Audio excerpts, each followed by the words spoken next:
పరిశుద్ధ గ్రంథమైన బైబిల్లో పెట్టుకోండి. మొదటి యోహాను పత్రిక మొదటి యోహాను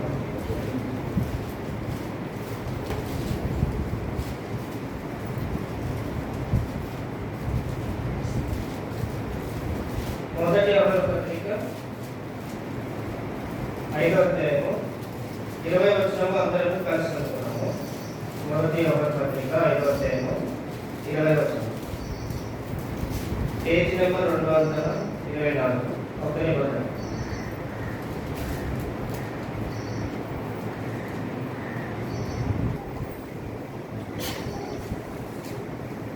మనం సత్యవంతుడైన దేవుని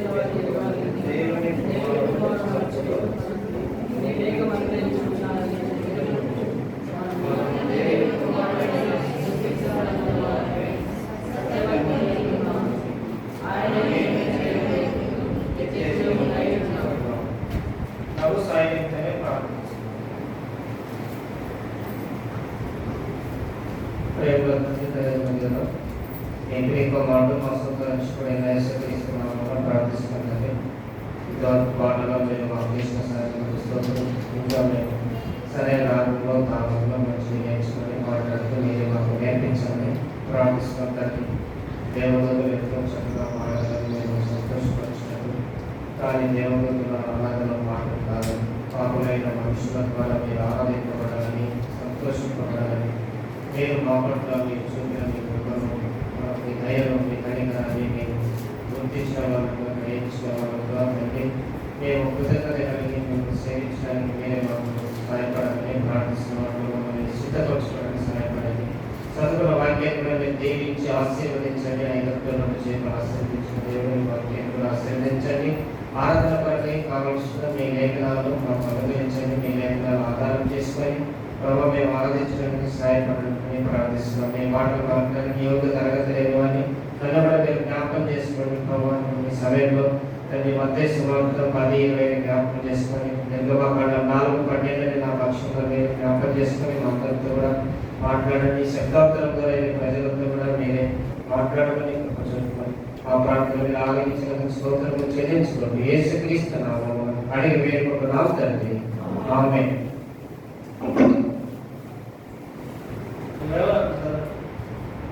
మొదటి యోహాను 5వ అధ్యాయం 20వ వచనం. మనం సత్యవంతుడైన వారిని ఎరగవలెనని దేవుని కుమారుడు వచ్చి మనకు వివేకం అనుగ్రహించి ఉన్నాడని ఎరుగుదుము.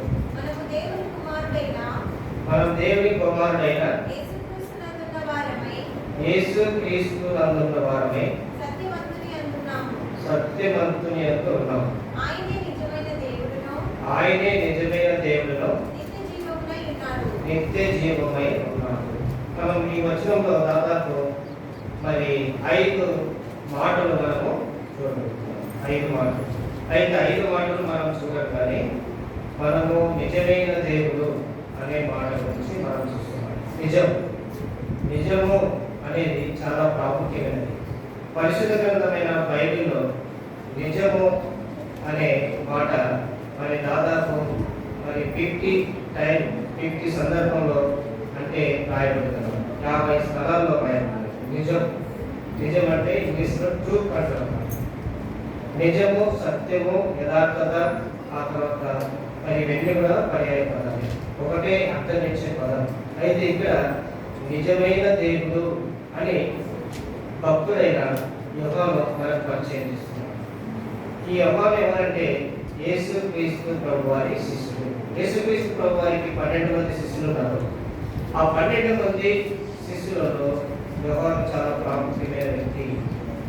ఎందుకంటే ఆయన శిలువను మరి మోసేటప్పుడు, శిలువ శిక్ష పొందినప్పుడు, శిలువలో ఆయన వేలాడుతున్నప్పుడు మరి యోహాను యేసు ప్రభు దగ్గర ఉన్నారు.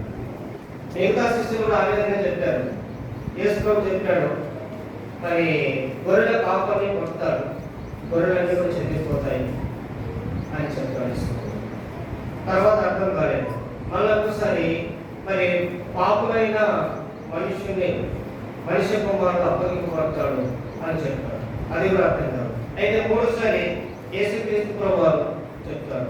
అయితే నేను మరి నన్ను ప్రధాన యాజకులు, ధర్మశాస్త్ర ఉపదేశకులు, ఆ తర్వాత శాస్త్రులు, పరిచయులు నన్ను మరి బంధించి మరి అన్ని జిల్లాలకు అప్పగిస్తారు. వారు నన్ను సిలువేస్తారు, అవమానపడతారు, నిందిస్తారు, చంపేస్తారు, నన్ను సమాధి చేస్తారు. అయితే నేను 3వ దినాన తిరిగి లేస్తాను అని చెప్తాడన్నమాట. అప్పుడు శిష్యులందరూ కూడా మరి ఒప్పుకోరు, ఏమాత్రం ఒప్పుకోరు. అయితే పేతురు అది నీకు దూరం అవును కాక అని అంటున్నారు. మీరు తర్వాత మత్తయి సువార్త 16వ అధ్యాయం చదవండి, అక్కడ నేను చెప్పిన మాటలు ఉంటాయి. చూడండి, ఇక్కడ మరి పేతురు కానీ శిష్యులు కానీ మరి యేసుక్రీస్తు ప్రభువారు అంటే ఆయన నిత్యము ఉండేవాడు, మరి ఎల్లప్పుడూ ఉండేవాడు, ఎప్పుడు కూడా ఆయన సాగు లేనివాడు, మరి కనపడకుండా పోనివాడు, ఎప్పుడు కనపడేవాడు అని వాళ్ళు నమ్మారన్నమాట. ఇలాంటి నమ్మకము ద్వారానే వాళ్ళకున్న జీవనోపాధి అంతా వదులుకొని వచ్చారు. పొలంలో వదులుకున్నారు, ఈ లోక సంబంధమైన వృత్తి సంబంధమైన పనులన్నీ కూడా వదులుకొని వారు యేసుక్రీస్తు ప్రభువాన్ని వెంబడించారు. ఇలాంటి సమయంలో మరి ఇలాంటి మాట చెప్తే ఎవరికైనా ఉంటుందా? ఇప్పుడు ఒక కుటుంబం ఉంది, కుటుంబంలో తల్లిదండ్రులు ఉన్నారు, మరి పిల్లలు ఇంకా చిన్న పిల్లలు, వాళ్ళ చదువు కూడా అయిపోలేదు. మరి అలాంటి సమయంలో తండ్రి చూసి నేను సరిపోతాను, ఇంకా నేను సరిపోతాను, మీరంతా జాగ్రత్త అని భార్యతో పిల్లలతో అంటే ఎట్లుంటుందా కుటుంబానికి? ఎట్లుంటుందా? మంచిగా ఉంటుందా? చేస్తారు. అయితే యేసులో కూడా అదే చెప్పాడు. 12 మంది శిష్యులు మరి యేసును నమ్ముకొని వచ్చినప్పుడు వారు 3 సంవత్సరాలు యేసును వెంబడించారు. 3.5 సంవత్సరాలు ఆయన చేసిన కార్యాలు, అద్భుతాలు, ఆయన మాటలు, ఆయన సూచక్రియలు, ఆయన మరి ఇతరులతో మాట్లాడినప్పుడు, శాస్త్రులతో మాట్లాడినప్పుడు, పరిశీలతో మాట్లాడినప్పుడు, ధర్మశాస్త్ర ఉపదేశకులతో మాట్లాడినప్పుడు మరి యేసుక్రీస్తు ప్రభువు వారి యొక్క గొప్ప మరి జ్ఞానం గురించి, ఆయన పరలోక మాటల గురించి వారు విని మరి ఏం చెప్పలేక వారు మరి ఓడిపోయినప్పుడు, వారు మరి గొప్పగా మరి నోరు మూసుకున్నప్పుడు యేసుక్రీస్తు ప్రభువు వారిని చూసి శిష్యులందరూ ఎంతో సంతోషించారు. ఈయన ఎమ్మడుంటే మనకి ఎప్పుడు జయమే, ఈయన ఎమ్మడుంటే మనకి ఎప్పుడు సమృద్ధి, ఈయన ఎమ్మడుంటే మనకి ఎలాంటి జబ్బులు ఉండవు, ఎలాంటి రోగాలు ఉండవు, అసలు మరణించిన చచ్చిపోయిన లేపుతాడు. ఎందుకంటే వాళ్ళ కళ్ళ ముందరే లేపుతున్నాడు యేసు ప్రభువు. చనిపోయిన వాళ్ళు వస్తున్నారు, భోగ వాళ్ళు వస్తున్నారు, మాట్లాడుకుంటూ వెళ్తున్నారు, చెవిటి వాళ్ళు వస్తున్నారు, ఇనుకుంటూ వెళ్తున్నారు, కుంటి వాళ్ళు వస్తున్నారు, నడుచుకుంటూ వెళ్తున్నారు, దయ్యం పెట్టిన వాళ్ళు వస్తున్నారు, స్వస్థత పొంది సంతోషంగా వెళ్తున్నారు. ఈయననే రాజు, ఈయననే క్రీస్తు, ఈయన ఇశ్రాయేలు రాజు అని వాళ్ళు మరి ఎంత చక్కగా వాళ్ళు తీర్మానం చేస్తున్నారంటే అలాంటి సమయంలో యేసుక్రీస్తు ప్రభువారి మాట చెప్పినప్పుడు వాళ్ళు నమ్ముతారు. అయితే ఇప్పుడు యేసుక్రీస్తు ప్రభువారిని నిజంగా చెప్పిన మాట ప్రకారంగా ఆయనను శిలువకు అప్పగించారు. ఆయన అందరూ కూడా వెళ్ళిపోయారు. పేతురు చెప్పాడు, అందరూ వెళ్ళిపోయారు, నేను వెళ్ళిపోను ప్రభువా, నీ కొరకు నా ప్రాణమే ఇస్తాను అని చెప్పాడు. అయితే యేసు ప్రభువారు ఫస్ట్ చెప్పాడు, నువ్వు మరి నన్ను ఎరగకు అని చెప్పకముందే 3 సార్లు కోరిక వస్తుంది, నేను ఆయన ఎరగను అని చెప్తాను అంటే అట్లనే చెప్తాను. నేను వీళ్ళందరూ చెప్తారేమో కానీ నేను చెప్పను, నేను చాలా పర్ఫెక్ట్ అని చెప్తాను. చెప్పినట్టు యేసు ప్రభువు చెప్తాడు. తర్వాత యేసు ప్రభువుని బంధిస్తారు. బంధించినప్పుడు ఈయన నిజంగానే ఒప్పుతాడు 3 సార్లు. ఎవరు వస్తారు? పరిచయాలు వస్తారా? రోమా సైనికులు వస్తారా? ఆయన కాడికి ఎవరు వచ్చి అడుగుతారు? చిన్న పాప వచ్చి అడుగుతారు అన్నమాట. చలిమంట కాసుకుంటాడు. అంటే ఇప్పుడు ఎండాకాలం కాబట్టి మనకు చలి నీడ కావాలి. అయితే చూడండి, చలికాలము చలిమంట అనేది చాలా మరి అందరూ ఇష్టపడతారు అన్నమాట. అయితే అలాంటి మంట దగ్గర అయ్యే కూర్చుంటాడు. అక్కడ చిన్న పాప కూర్చుంటుంది. అప్పుడు ఆ చిన్న పాప అంటారు అన్నమాట, నువ్వు కూడా వారిలో ఒకటి కదా అంటే ఏమై సరిగ్గా సరి కళ్ళుగా పట్టలేదా అని నేను కాదు అని చెప్తాను. మళ్ళా 2సారి లేదు నువ్వే కళ్ళు కలుసుకొని చూసినప్పుడు నువ్వే అన్నట్టు మళ్ళీ చెప్పింది. అయినప్పుడు ఆమె మళ్ళా లేదు నేను కాదు అని 3వసారి నువ్వే అని చెప్తాను. లేదని అప్పుడు ఒట్టు పెట్టుకోవడానికి మరి తను చెప్పించుకోవడానికి ఆమె ప్రయత్నం చేస్తాడు. వెంటనే కోడి కూసిన వెంటనే మరి యేసు ప్రభు మరి ఆయన జ్ఞాపకం చేసుకున్నప్పుడు ఆయన పోయి మరలా యేసు క్రీస్తు ప్రభు వారి దగ్గర మరి ఆయన శిలువలోనే ఉంటాడు. కానీ యేసు ప్రభు ఆయన మరి ఆత్మీయమైన నేత్రములతో పేతురు వైపు చూసినప్పుడు ఆయన పశ్చాత్తాపడి మరి తన పాపాలు ఒప్పుకొని ప్రభువా నేను తప్పిపోయినాను, నువ్వే మరి చెప్పినట్టే నేను తప్పేనని ఆయన పశ్చాత్తాపడుతున్నాడు. అయితే మరి పేతుడు ఈ విధంగా తప్పిపోయి పశ్చాత్తాపడుతున్నాడు. మిగతా శిష్యులు ఎక్కడ ఉన్నారో మరి వారి ఆధిక్యులు మరి వారి యొక్క గురించి బైబిల్లో వారికి రాయబడిన మొత్తానికి అందరూ కూడా తెలిపారు. కానీ ఎవరు మాత్రము యేసు ప్రభు శిలువ దగ్గరనే ఉన్నాడు. యేసు ప్రభు శిలువ దగ్గర ఉన్నాడు కాబట్టి యేసు ప్రభు వారు మరి శిలువ పైన ఉన్నప్పుడు వారి అమ్మ వారి తల్లి బాధ్యత శిశువునికి అప్పగించాడు. చూడండి మరి యోహాను సువార్త 19వ అధ్యాయము 26వ వచనం నుండి 19వ అధ్యాయము 26వ వచనంలో మరి యోహాను అనే శిశుడు ఎక్కడ ఉన్నాడు అనేది మనం ఇక్కడ చూస్తున్నాము. యేసు తన తల్లియు తాను ప్రేమించిన శిష్యులను దగ్గర నిలిచినట్టు చూసి అమ్మా ఇదిగో నీ కుమారుడని తన తల్లితో చెప్పాను. తర్వాత శిష్యులు చూసి ఇదిగో నీ తల్లి అని చెప్పాను. ఆ గడియ నుండి ఆమెను తన ఇంట చేర్చుకున్నాడు. చూడండి, ఆ గడియ నుండి యేసుక్రీస్తు ప్రభు వారి మరి శిష్యుడు ఎవరు మరి శిలువ దగ్గరే ఉన్నారు. మిగతా వాళ్ళు శిలువ దగ్గర ఉన్నట్టు బైబిల్ మనకు చెప్పడం లేదు. ఎందుకంటే యేసుక్రీస్తు ప్రభు వారు నిజంగా ప్రభు అయిన దేవుణ్ణి ప్రేమించిన శిష్యుడు. మనం కూడా ప్రేమిస్తాము, కానీ మనకు అన్ని మరి అందుబాటులో ఉన్నప్పుడు, మనకు వీలైనప్పుడు, మనకు అన్ని కరెక్ట్గా ఉన్నప్పుడు మనము ప్రేమిస్తాం. కానీ ఇలాంటి సమయంలో మరి పట్టుకుంటే చంపేస్తారు, జైలు వేస్తారు, సిలువ వేస్తారు అనే ఇలాంటి పరిస్థితుల్లో ఎవరైనా యేసు ప్రభు దగ్గర ఉండడానికి ఇష్టపడతారా? కానీ భయపడి శిష్యులు పోయారు, చెప్పిన ఆయన కూడా వెళ్ళిపోయాడు. కానీ యోహాను అక్కడ మాత్రమే ఉండి యేసు ప్రభు శిలువ దగ్గర ఉన్నాడు. యేసు ప్రభు చెప్పాడు, వాళ్ళ అమ్మ బాధ్యత ఇచ్చాడు. అప్పుడు ఆ గడియ నుండి ఆ శిష్యుడు ఆమెను తన ఇంట చేర్చుకునేది అన్నాడు. కనుక యేసు ప్రభు మరి శిల్వ దృశ్యాల నుంచి మరి యోహాను ఎక్కువగా రాయలేదు. ఎందుకంటే మరి వాళ్ళ అమ్మ తీసుకుని ఇంటికి వెళ్ళిపోయాడు. వాళ్ళ అమ్మ చూస్తుంటే మరి యేసు ప్రభు వారిని చూస్తూ మనం ఇంటికి కానీ మరి శిష్యుడు మరి యేసు ప్రభు వాళ్ళ అమ్మని ఇంటికి తీసుకున్నాడు. వాళ్ళ తమ్ముళ్ళు ఉన్నారు, చెల్లెళ్ళు ఉన్నారు. యేసు క్రీస్తు ప్రభు వారికి 4 తమ్ముళ్ళు ఉన్నారు, 2 చెల్లెళ్ళు ఉన్నారు. కానీ వాళ్ళకి అప్పగించవచ్చు కదా?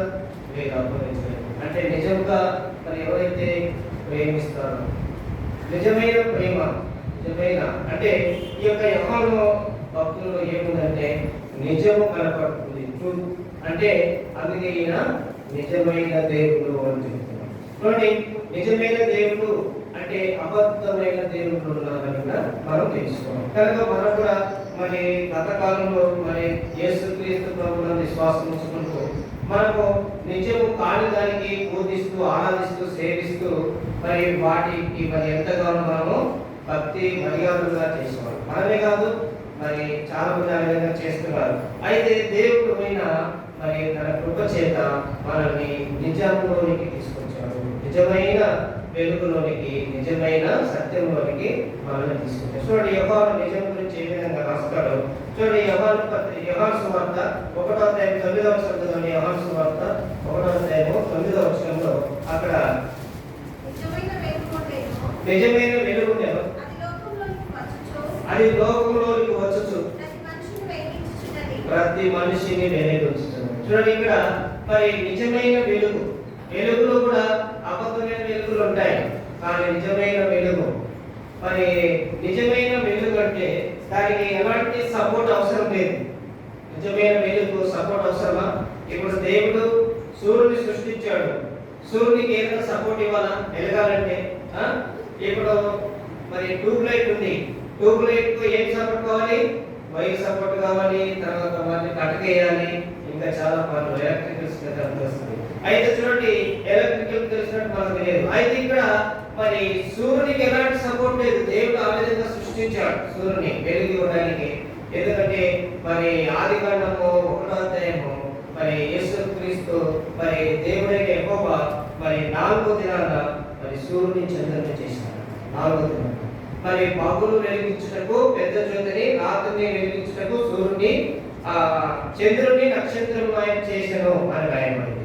కనుక ఇక్కడ మరి యేసుక్రీస్తు ప్రభు వారు కూడా యేసుక్రీస్తు ప్రభు గురించి మరి యోహాను భక్తుడు ఏం చెప్తున్నాడంటే నిజమైన వెలుగు ఉండెను. అది ఏం చేస్తుందా? అది లోకంలోనికి వచ్చి ప్రతి మనిషిని వెలిగించుతున్నది. కనుక నిజమైన వెలుగు పొందిన వాళ్ళే మరి దేవుణ్ణి ఆరాధించగలరు. నిజమైన వెలుగు ద్వారా వెలిగింపబడిన వాళ్ళు దేవుని ఆరాధించగలరు. వెలిగింపబడిన వాళ్ళు వెలుగునిస్తారు. వెలిగింపబడిన వాళ్ళు మనం ఒక కరెంటు పోయినందుకో కరెంట్ ఇచ్చినంత అక్కడ పెట్టి దాన్ని వెలిగిస్తాం. అంటే వెలిగించడానికి ఇష్టపడే వాళ్ళు ఎవరు? వెలిగించడానికి అంటే వెలుగు కావలసిన వాళ్ళే.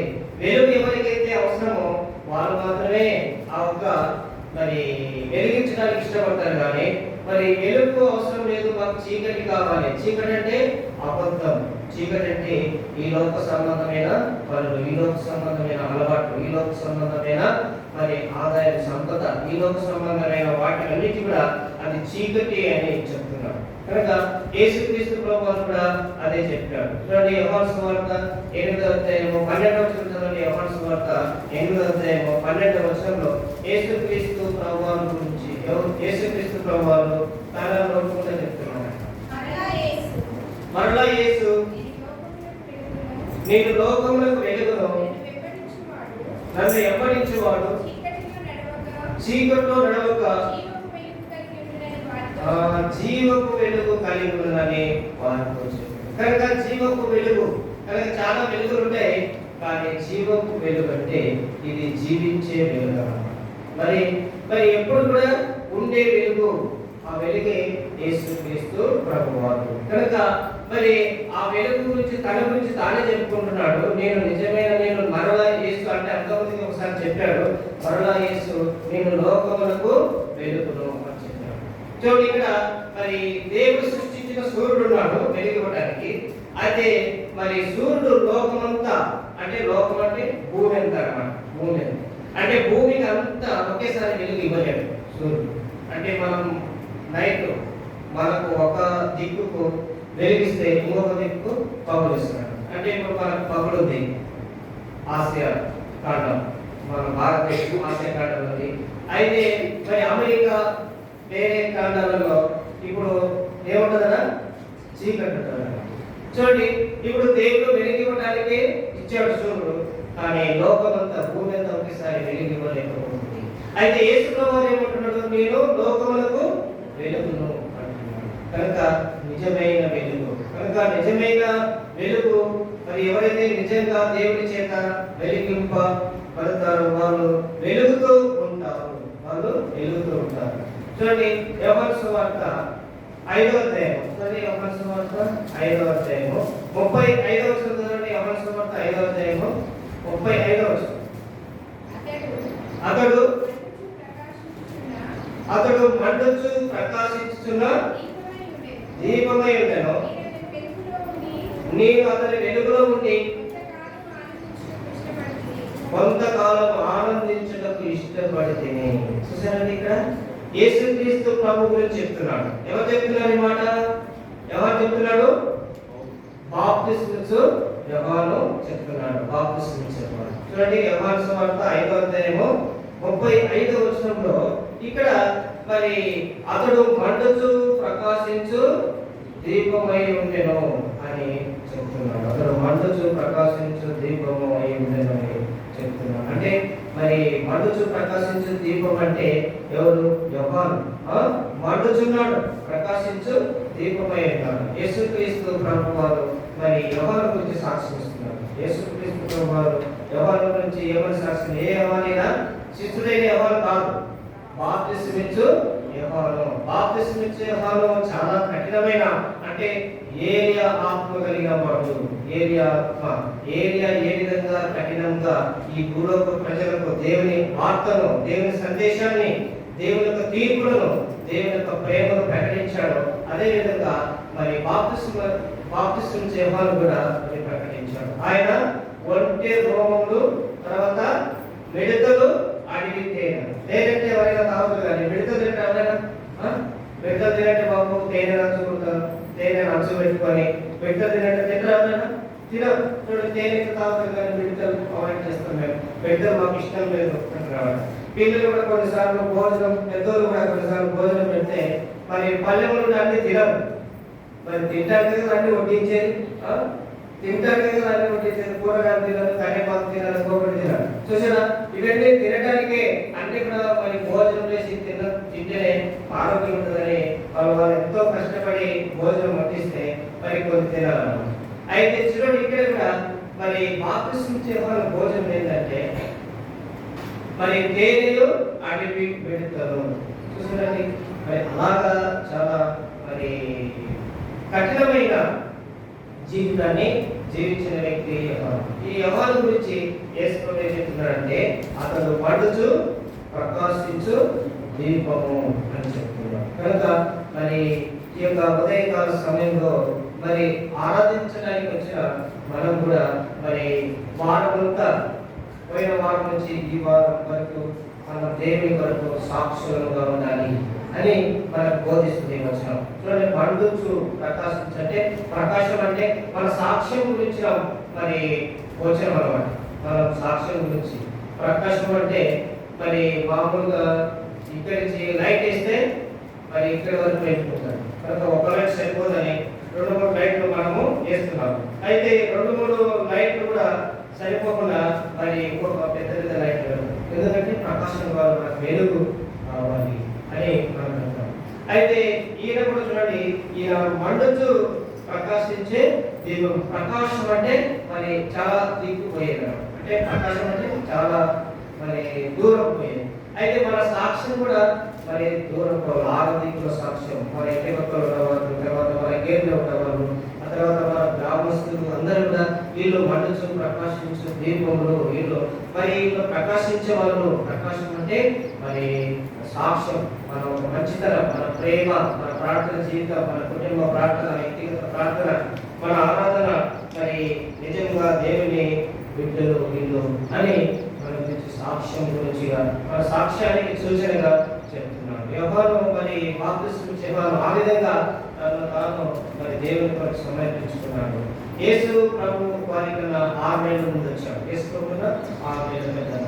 అయితే యేసు క్రీస్తు ప్రభు వారి గురించి ఏం చెప్పాడంటే ఆయన ఎంచవలసినది నేను తగ్గవలసినది.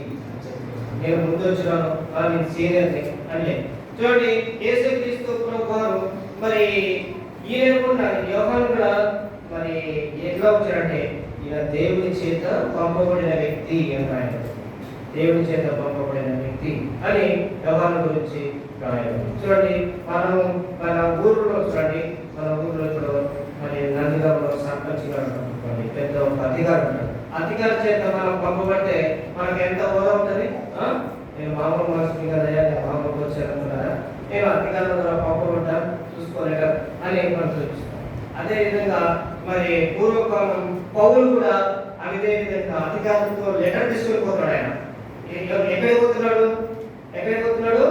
దమస్కు అనే ప్రాంతానికి పోతున్నాడు. ఎందుకు పోతున్నాడు అంటే ఎవరైతే యేసుక్రీస్తు ప్రభువుని విశ్వాసం ఉంచుతారో, యేసు ప్రభువుని నమ్ముకుంటారో వాళ్ళని హింసించాలి, వాళ్ళని కొట్టాలి, వాళ్ళని చెరసాల వేయాలి, వాళ్ళు మరణం హింసించాలి.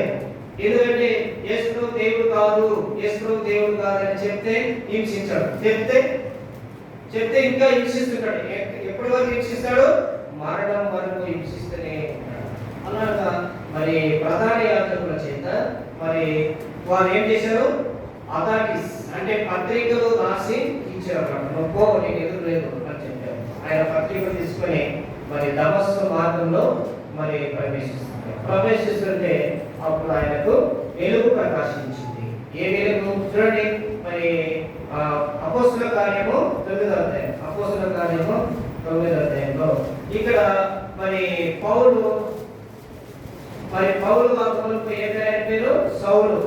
చూడండి, ఆ మాట చదవండి. 9వ అధ్యాయము ఎన్నో వచనం? మూడో వచనం చదవండి. మూడో వచనం. అతడు ప్రయాణం చేయొచ్చు దమస్కు దగ్గరికి వచ్చినప్పుడు అకస్మాత్తుగా ఆకాశం నుండి ఒక వెలుగు అతని చుట్టూ ప్రకాశించాడు. చూసారండి, ఆకాశం నుండి వెలుగు ఎక్కడికి వచ్చింది? ఎక్కడికి చేసింది? వెలుగు అతని చుట్టూ ప్రకాశించింది. మిగతా వాళ్ళ చుట్టూ ప్రకాశించలేదు. మిగతా వాళ్ళకు మరి అండర్ గ్రౌండ్ చేయలేదు. చూడండి, ఈ యొక్క సౌలు చుట్టే అండర్ గ్రౌండ్ చేసింది కనుక అండర్ చేసి చుట్టేసింది. అప్పుడు ఆ వెలుగు చూసి అతను కింద పడిపోయాడు. పడిపోయిన తర్వాత ఏంటనే ఒక స్వరము వినపడింది. ఏం స్వరము? సౌలా సౌలా నీవెందుకు నన్ను హింసిస్తున్నావు, నన్నెందుకు హింసిస్తున్నావు. వెంటనే తన శబ్దం మారిపోయింది. పడిన వెంటనే మరి ఏ విధంగా పడ్డాడో అతడు మరి గొప్ప పడ్డాడో, తర్వాత మరి తల్లకిందలు పడ్డాడో మనకే తెలియదు. పడిన వెంటనే అతని మాట మారిపోయింది. ఎప్పుడు కూడా ఎవరు కూడా అలాగా సాదాసీదగా మాట్లాడే వ్యక్తి కాదు సౌలు. సౌలు అంటే చాలా మత నిష్ట కలిగిన వ్యక్తి అన్నమాట. గమాలీయుల పాదం మీద ఇతడు ధర్మశాస్త్రాలంతా కూడా సున్నంగా మరి నేర్చుకున్న వ్యక్తి. గమాలీయుల పాదం అంటే అది ఆదిలంలో ఒక పెద్ద యూనివర్సిటీ లాంటిది అన్నమాట. కాకతీయ యూనివర్సిటీ, ఉస్మానియా యూనివర్సిటీ లాగా. అయితే అక్కడ ఏం నేర్పిస్తారంటే ధర్మశాస్త్రాన్ని నేర్పిస్తారు. యెహోవా దేవుడు మరి మోషేకు మరి సీనాయి పర్వతం పైన ప్రత్యక్షమై 10 ఆజ్ఞలు ఏ విధంగా ఇచ్చాడు, మరి హోరేబు పర్వతం పైన మోషేకు ఏ విధంగా దేవుడు ప్రత్యక్షమయ్యాడు, అక్కడి నుంచి మరి ఆయన ఐగుప్తుకి వచ్చి ఐగుప్తులో ఎన్ని అద్భుతాలు చేశాడు, మోషేని ఏ విధంగా వాడుకున్నాడు అని అవన్నీ చెప్తూ మరి అవన్నీ కూడా ఒక గమాలీయుల పాదం మీద ఆ ఒక యూనివర్సిటీలో అక్కడ నేర్పిస్తారు అన్నమాట. అలాగా మరి గొప్ప విద్వాంసుడు. మరి తర్వాత చూడండి, ఇలాంటి వ్యక్తి మరి చాలా ధనవంతుడు అన్నమాట. ధనవంతుడు అంటే మామూలు ధనవంతుడు కాదు, మనలాంటి చిన్న చిన్న ధనవంతుడు కాదు. అయితే మరి చరిత్ర ఏం చెప్తుందంటే పౌలు మరి రాజులకు అప్పించేవాడు. రాజులకు అంటే ఇప్పుడు మనకు ఉన్నారు కదా ధనవంతులు ప్రపంచంలో, వెళ్తే తర్వాత మరి అదాని, ఆ తర్వాత ముఖేష్ అంబానీ, వీళ్ళందరూ కూడా ప్రభుత్వానికే వాళ్ళు ఫండ్స్ ఇస్తారు అన్నమాట. ప్రభుత్వానికి అంటే వాళ్ళు మరి కొంత అమౌంట్ ఇస్తారు ప్రతి సంవత్సరం. తర్వాత ఇంకా ఇలాగ ధనవంతులు అన్నమాట. అంటే ఇంత ధనవంతులు అంటే ఈ కేటగిరీకి చెందినవాడు పౌలు అంటే. అయితే ఇంత ధనవంతులు, అయితే ధర్మశాస్త్రాలంతా కూడా క్షుణ్ణంగా తెలుసుకున్న వ్యక్తి. అయితే ఇలాంటి వ్యక్తి మన ప్రధాన యాజకుల చేత మరి పత్రాలు తీసుకున్నాడు. ప్రధాన యాజకులు అంటే మరి ఇజ్రాయెల్ చట్టం ప్రకారంగా, ధర్మశాస్త్ర ప్రకారంగా రాజులు కూడా ప్రధాన యాజకుల మాటనే వినాలన్నమాట. ప్రధాన యాజకుడు ఒక పత్రం ఇస్తాడు రాజుకు. రాజా, దేవుడు నేను ఎన్నుకున్నాడు, అయితే ఈ పత్రాన్ని జాగ్రత్తగా చదువుకోవాలి. ఈ పత్రంలో ఉన్న మాటలు అటు ఇటు జాగ్రత్త అటు ఇటు తొలగమంటే దేవుడు నేను శిక్షిస్తాడు. రాజుని శిక్షిస్తాడు. రాజుకి భయం పెట్టే మాటలు ఎవరికైనా ఉన్నాయా? రాజుని భయపెట్టే విధానం, రాజునే భయపెట్టే స్థితిలో ఎవరు ఉంటారంటే యాజకులు ఉంటారు, ప్రధాన యాజకులు ఉంటారు. అయితే అలాంటి యాజకుల ద్వారా ఈయన ఏం చేయబడంటే పత్రం తీసుకున్నాడు. ఎవరు? సౌలు తీసుకున్నాడు. మరి చాలా స్పీడ్ వెళ్తున్నాడు. వెళ్ళేసుకుంటే ఆ వెలుగు మరి గుర్రానికి పడలేదు. వెంటనే మరి పడిపోయింది. గుర్రం వెళ్ళి స్పీడ్ పోయేటప్పుడు పడిపోతే ఎట్లుంటుందండి? ఎవరైనా బైక్ మీద స్పీడ్ పోయేటప్పుడు బైక్ నుంచి కింద పడిన వాళ్ళు ఎట్లుంటారా? ఎక్కడ పడితే అక్కడ ఎక్కబోతారట మొత్తం కూడా. మనం పంటలు వేసినప్పుడు నేను ఫస్ట్ మామూలుగా అది ఒకటే బారు నుంచి తీసుకోవడం అవుతుంది. తర్వాత బిలేట్ అవుతుంది. అది మొత్తం ఇట్లుండేది ఇట్లా తిప్పేస్తున్నాం. మొత్తం నేలంతా కూడా జాబ్ చేసి మరి మొత్తం కానీ అటు రాళ్ళు ఏం లేకుండా మొత్తం చేసేసి దాంట్లో ఉన్నది మరి పంట వేయడానికి అనుకూలంగా మారుతారు. అంటే ఇప్పుడు చూడండి, ఆ స్పీడ్ లో అతను పడిపోయినాడు. మరి ఎన్ని దెబ్బలు మనకు తెలియదు, కానీ మొత్తానికి తన ఒక గర్వం అంతా కూడా తన ఒక మరి ప్రౌడ్ గా మాట్లాడే ఆ విధానం అంతా పోయి మరి ఏమంటాడు? ప్రభువా నువ్వు ఎవరు అంటున్నాడు. అయితే ఎట్లా ఏమంటున్నాడు? యేసుప్రభు గారు ఏమంటున్నాడు? నీవు హింసిస్తున్నా యేసుని. చూడండి, ఎప్పుడైనా యేసుప్రభు హింసించాడా? యేసుప్రభు బిడ్డలు హింసిస్తే యేసుప్రభు హింసించాడు. మనం అనుకుంటాం కొన్నిసార్లు మరి వచ్చే కష్టాలు, నష్టాలు, అవమానాలు, నిందలు మరి ఇవన్నీ బట్టి మనం చాలా దుఃఖపడిపోతుంటాం. అయ్యో నేను దేవుని మందిరానికి వారం వెళ్తున్నానే, మరి దేవుని భాగం దేవునికి ఇస్తున్నాను, దేవుని సేవకులు ప్రేమిస్తున్నాను, ఇంకా దేవునికి ప్రార్థన చేస్తున్నాను, కుటుంబం ప్రార్థన చేసుకుంటున్నాను. మరి క్రమంగా నేను బైబిల్ కూడా మరి తన దినపోషణ నా డైరీ పార్ట్ చదువుకుంటున్నాను. మరి ఇన్ని చేస్తున్నప్పుడు కూడా నాకు ఇలాంటి కష్టాలు ఎందుకు, నష్టాలు ఎందుకు అని మనం అనుకుంటున్నాం. కానీ దేవుడు ప్రేమించిన వారికి, ఆయన సంకల్పం చొప్పున పిలువబడిన వారికి మరి మేలు దొరికే సమస్తము సమకూడి మేలుకరంగా జరుగుతున్నాయి అనే పరిశుద్ధ గ్రంథం రోగులకు రాసిన పత్రిక 8వ అధ్యాయము 28వ వచనంలో మనం చదువుతాం. చూడండి, దేవుడిని ప్రేమించిన వారికి అవి మరి నూతనమైన విధానంలో దేవుడు నూతనమైన ఆశీర్వాదాలతో మనం నింపడానికి కొన్ని అభ్యంతరాలు, ఆటంకాలు, అవమానాలు, నిందలు దేవుడు తీసుకొస్తున్నాడు. అయితే వీటన్నింటిలో కూడా మనం దేవుని వైపు మనం చూడాలి. అయితే మన పాఠం ఏంటంటే నిజమైన వెలుగు. నిజమైన వెలుగు ఎవరు అంటే దేవుడు. చూడండి, నిజమైన వెలుగుగా మనము దేవుని ఎరిగినాం. నిజమైన వెలుగులోనికి మనము ఇప్పుడు వచ్చినాము. నిజమైన వెలుగులోనికి మనము ఇప్పుడు వచ్చినాము కనుక ఇంతవరకు అబద్ధమైన వెలుగులో ఉన్నాం. వెలుగుని నమ్మినాం, కానీ అలాంటి వెలుగు కాదు. ఇది నిజమైన వెలుగు. యేసుక్రీస్తు ప్రభువు వారి మార్గం, నిజమైన మార్గం. నేనే మార్గము, సత్యము, జీవము అని చెప్పాడు యేసుక్రీస్తు ప్రభువు. కనుక మరి జీవము యెహోవాయే, జీవము గల దేవుడు అని రాయబడింది. కీర్తన గ్రంథము 18వ అధ్యాయము 46వ వచనం చదవండి. కీర్తన గ్రంథము 18వ అధ్యాయము 46వ వచనంలో యెహోవాయే జీవము యెహోవా ఎవరికైనా జీవము గలవాడు. జీవం అంటే ఎప్పుడు బ్రతికేదన్నమాట. కనుక చూడండి, ఇక్కడ మరి భక్తుడైన దావీదు దేవుని విధంగా ఆయన ఆరాధిస్తున్నాడు. యెహోవా జీవము గలవాడు. కనుక మనం కూడా ఈ యొక్క మరి ఉదయకాల సమయంలో దేవుని ఏమని ఆరాధించాము? మరి దేవుడు వెలుగు అని మనము ఆరాధించాలి. వెలుగు, వెలుగు సంబంధంగా మనము ఉండాలి. మనం వెలుగు పనులు చేయాలి, చీకటి పనులు మనము చేయకూడదు. చీకటి వారంగా మనం ఉండకూడదు. చీకటి వారంగా ఉండి చీకటి పనులు చేసి దేవుడిని మనం ఆరాధిస్తే దేవుడు మన ఆరాధన వినడు, దేవుడు మన ఆరాధన అంగీకరించడు, దేవుడి యొక్క మన ఆరాధన పోదు.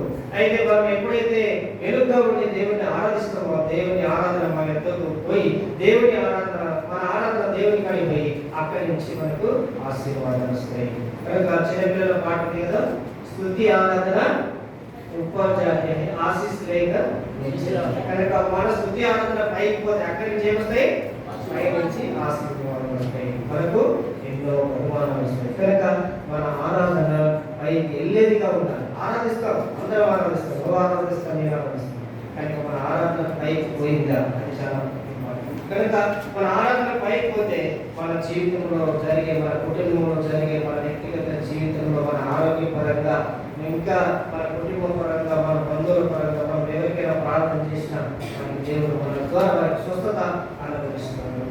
మనం ఆరాధన చేసినప్పుడు మన జీవితంలో సంతోషం వస్తుంది, నెమ్మది వస్తుంది, ఆనందం వస్తుంది. మన కుటుంబంలో కూడా మరి శాంతి సమాధానం ఉంటుంది. ఆరాధికులకు దేవుడు ఆయన ఆసక్తిగా ఉంటాడు. కనుక మరి నిజంగా ఆరాధించాలి. నిజంగా మనం నిజమైన దేవుడిని నిజంగా ఆరాధించాలి. నిజమైన దేవుడు నిజమైన దేవుడు అని మనం చెప్పుకుంటాం, కానీ మనం కూడా నిజంగా ఆరాధించాలి కదా. నిజంగా ఆరాధించడం అంటే మనము ఆయన మార్గం నుండి ఈయనే నిజమైన దేవుడు అని మనం నిజంగా దేవుడిని ఆరాధించాలి. అంటే మన ప్రాక్టికల్, మనం డైలీగా జీవితంలో మరి ప్రతిరోజు మనం నిజమైన జీవితం జీవించాలి. మన మాటలు నిజం ఉండాలి, మనం చేసే పనులు నిజం ఉండాలి. అన్నీ కూడా నిజంగా ఉన్నప్పుడే ఆ ఆరాధన కూడా నిజమే. అప్పుడే మన ద్వారా దేవుడు ఇతరులకు కూడా ఆ వెలుగును ప్రకాశింపజేసి మన ద్వారా అనేకమైన ఇప్పుడు పౌలు అనేక మందిని ఆటంకపరిచాడు, నిజమైన వెలుగు పొందాడు, ఆ వెలుగు గురించి సాక్ష్యం ఇచ్చాడు. అప్పుడు పౌలు మరి 14 పత్రికలు రాశాడు. 14 పత్రికలు. మరి దాదాపు పౌలు మరి ఆయన 3 ఖండాలు తిరిగాడు. మరి 13,000 కిలోమీటర్లు ఆయన ప్రయాణం చేసి సువార్త ప్రకటించాడు. 13,000 కిలోమీటర్లు 3 ప్రాంతాలు. ఇప్పుడు ట్రైన్స్ లేవు, ఉన్నాయా? ఏం లేవు, నడవడమే. పడవలు చూడండి, పడవలు లేకుంటే నడకరు. చూడండి, గుర్రాల పైన, కట్టెల పైన, ఏనుగుల పైన, గాడుల పైన. చూడండి, ఇలాంటి మరి రవాణా సౌకర్యం లేని దినంలో మరి ఆయన 13,000 కిలోమీటర్లు ప్రయాణం చేసి 3 ఖండాలు సువార్త ప్రకటించారు. ఎప్పుడు ఆయన నిజమైన వెలుగు పొందినారు. కనుక మనం కూడా ఆ విధంగా నిజమైన వెలుగు పొంది మనం ఆరాధించే వాళ్ళగా ఉన్నప్పుడు దేవుడు మన ఆరాధన పైకి ఆయన విని మా బిడ్డలు ఎంత చక్కగా ఆరాధిస్తున్నారు. చాలా తక్కువ మంది ఉన్నారు, కొద్ది మంది ఉన్నారు. ఇలాంటి ఆరాధన నాకు ఇష్టమైన ఆరాధన. కనుక మరి అలాంటి ఆరాధన ఆ విధంగా మరి భక్తుడైన వారు మరి ఏ విధంగా యేసు ప్రభు గురించి చెప్పాడో అదేవిధంగా మన గురించి కూడా యేసు ప్రభు గారు చెప్పాలి. అదేవిధంగా బాప్తిస్మం గురించి యోహాను గురించి యేసు ప్రభు ఏ విధంగా చెప్పాడో మన గురించి కూడా ఇదే నిజమైన ఆరాధన. మరి వీళ్ళు నిజమైన దేవుని నన్ను ఎరిగి నిజంగా వీళ్ళు ఆరాధిస్తున్నారని ఆ విధంగా మనం కూడా ప్రభు మన విషయంలో ఆయన సాక్షి ఇచ్చి మరి దేవదూతలకు అక్కడున్న మరి పరిశుద్ధులకు మరి అందరి కూడా యేసు ప్రభు అని చెప్తారన్నమాట. చూడండి, వీళ్ళు నిజంగా నన్ను ఆరాధిస్తున్నారు. చూడండి చూడండి చూడండి ఇంతసేపు వాళ్ళకి పాటలు రావాలని చెప్పినారు కదా, మీరు పాటలు సరిగా రావన్నారు కదా. ఇప్పుడు ఏ విధంగా ఆరాధిస్తున్నారు, స్త్రీలు ఏ విధంగా ఆరాధిస్తున్నారు, పురుషులు ఏ విధంగా ఆరాధిస్తున్నారు, పిల్లలు ఎంత చక్కగా కూర్చున్నారు. చూడండి, మరి అని దేవుడే దేవదూతలకు పరిశుద్ధులకు మరి దేవుడు మన విషయంలో చెప్పేవాడుగా ఉంటారు. కనుక మన ఆరాధన అంటే మరి సాధారణ ఆరాధన కాదండి. మరి వారవారం ఆరాధిస్తున్నామని కాదు, మనం నిజంగా దేవుని వెలుగు పొంది నిజమైన జీవితంలోని ఆరాధిస్తే అలాంటి సాక్ష్యం దేవదూతలకు దేవుడు చెప్పేవాడుగా ఉంటాడు. ఈ లోకం అంతా కూడా ప్రకటన అయింది. ఆ విధంగా మనం ఆరాధించడానికి మరి ప్రభు ద్వారా మనము సిద్ధపడటానికి దేవుడు మనకు సహాయం కనుక ఇప్పుడు లేచి మనము పాట పాడుతున్నాము. లేచి పాట కూడా